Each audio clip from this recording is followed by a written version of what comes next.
What do we do with the fast-growing, incredibly innovative companies that had the misfortune to come public this past summer, right before the market went south and investors started aggressively selling all these risky high flyers? Take Teladoc, TDOC. That's the largest player in the incredibly disruptive field of telehealth, meaning this company is the country's #1 purveyor of on-demand healthcare services via the internet. This is a very exciting industry, and Teladoc has some incredible stats. Get this, their platform already has 11.5 million members. Company's revenue increased by 78% in its first quarter right out of the gate. Even as it's still losing lots of money, it spends like crazy in order to expand. I feel like this is the kind of concept that would have been embraced in a bull market, but unfortunately, we're firmly in bear territory now.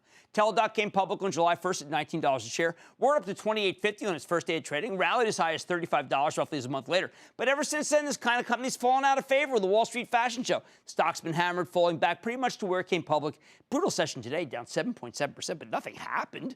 At some point, this stock will fall to a level where it's too attractive to ignore. But I worry that in this kind of a market with no earnings, some people don't feel like there's a safety net. Still, if you're willing to take some short-term pain, you might be willing to snag a long-term bargain here. So let's take a closer look at Jason Gorovic. He's the president and CEO of Teladoc. Learn more about his company and his prospects. Mr. Gorovic, welcome to Mad Money. Thanks, Good to see you, Jason. Have a seat. Well, it is true. I mean, the market loved companies with super fast growth. And I've got to tell you, that kind of growth that you have, there are 50 million people who are potential. So that growth can hold up for a long time. Yeah, so that's exactly right. We have a number of employers and health plans. We're up to about 6,000 total clients, 20 health plans, and we're just about 10 or 15% penetrated there. So there's 50 million members of growth just in our existing customer base. Okay, so earlier we had Alcoa, and that's a customer. What would Alcoa do? They contact you on behalf of their employees? Yeah, so exactly. We contract directly with Alcoa as an employee benefit, just like any other employee benefit. Why do they do that? We provide better access to care. We provide cost savings for the employer, better productivity because their employers are back in the office and not sitting in a waiting room somewhere. Now, how about for a small business person who's got to be covered by the Affordable Care Act that might not have gotten it before? Yep, so exactly. We sell a lot through brokers into those small end of the business, right? It's not too expensive for us to have a sales force calling directly on those small employers, but we work through brokers. We also sell to the big health plans who embed our service in their fully insured plans, like Aetna, for example. They do that many, many states all across the country. Now, we've had, candidly, we've had Doctor on Demand on. They're not public. And they've got to deal with CVS, but you've got to deal with CVS. So, I mean, I go to CVS and I ask my person, which one do you like more, or how do I distinguish which one I might like more? So CVS is trying a bunch of different things in multiple markets across the country. We're going to have certain geographic areas where you'll only have Teladoc available to you. We'll distribute through some of their digital properties, but also if we decide, one of our doctors decides, hey, you really need to be seen in person, we can fast track you into a Minute Clinic. Okay. Now, one of the things that I am shocked is if the government's really serious about cutting health care, when are they going to let Medicare do this? You know, the big question, right? But the Medicare that, like, the question. holy grail if Medicare were to go for this? Sure, absolutely. I mean, it's great if Medicare does that. And we've had very, very good conversations at the White House, at HHS, and I think it's definitely going in that direction. They've already said that they're willing to pay for chronic care management remotely via telehealth encounter.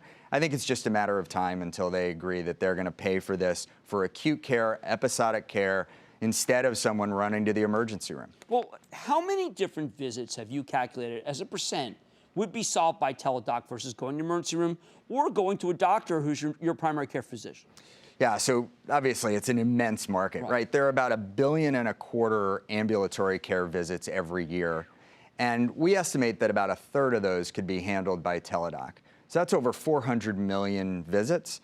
That makes for a $17 billion addressable market for us. All right, so there's a Republican debate coming up, and I kind of feel like I want to ask these people, well, what's your feeling on Teladoc? But do you think they even know?